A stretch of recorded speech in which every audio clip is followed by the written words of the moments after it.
Hello friends, આજે હું તમને રાજકોટના પ્રસિદ્ધ બ્રેડ કટકાની રેસીપી બતાવી રહી છું.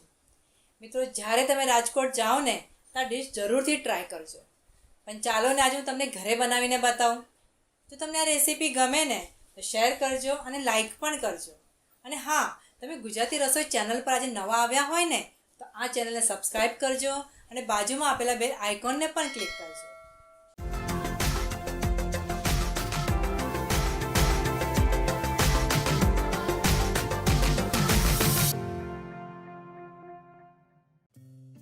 બ્રેડ કટકા બનાવવા માટે આપણે લઈશું 2 પાવ, ઝીણી સમારેલી ડુંગળી, બાફેલા લાલ ચના.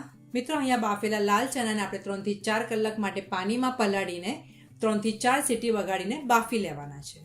મસાલા ચના દાળ, મોળી સેવ, ઝીણા સમારેલા લીલા ધાણા, લસણની ચટણી, રાજકોટની લીલી ચટણી અને ખજૂર આંબલીની ચટણી. મિત્રો, આ ત્રણેય ચટણીની રેસીપીની લિંક નીચે ડિસ્ક્રિપ્શન બોક્સમાં આપી છે, તો તમે ફોલો કરીને આ ચટણી બનાવી શકો છો અને રેસીપીનો આનંદ લઈ શકો છો. મિત્રો, ખજૂર આંબલીની ચટણીને આપણે પાવ સરસ રીતે ડીપ થાય એ રીતે આપણે લિક્વિડ કરી રાખીશું. તો ચાલો હવે આપણે પાવ કાપી લઈશું. મિત્રો, પાવને આપણે આ રીતે છરીની મદદથી કાપી લઈશું. આપણે ટુકડા થોડા નાના કાપીશું, કારણ જ્યારે તમે ખજૂર આંબલીના પાણીમાં ડીપ કરશો તો તમારા આ ટુકડા થોડા ફૂલી જશે. હવે આ ટુકડાને આપણે લિક્વિડ કરેલા ખજૂર આંબલીના ચટણીમાં નાખીશું. અહીંયા મેં 2 પાવના આ રીતે ટુકડા કરીને નાખ્યા છે. હવે પાવને આપણે સરસ રીતે અંદર ડીપ કરી લઈશું. હવે પાવના ટુકડાને આ રીતે આપણે થોડા નિતારીને પ્લેટમાં મૂકતા જઈશું.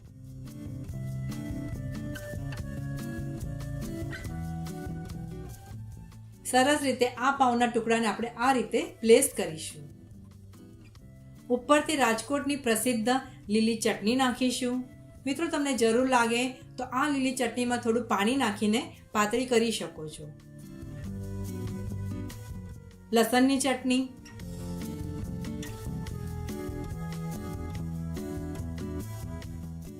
ખજૂર આંબલીની ચટણી,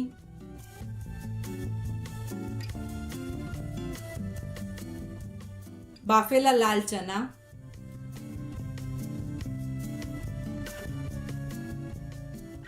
મસાલા ચના દાળ,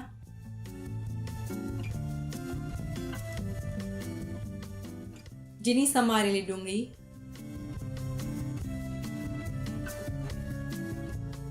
વધારે પ્રમાણમાં મોળી સેવ નાખીશું.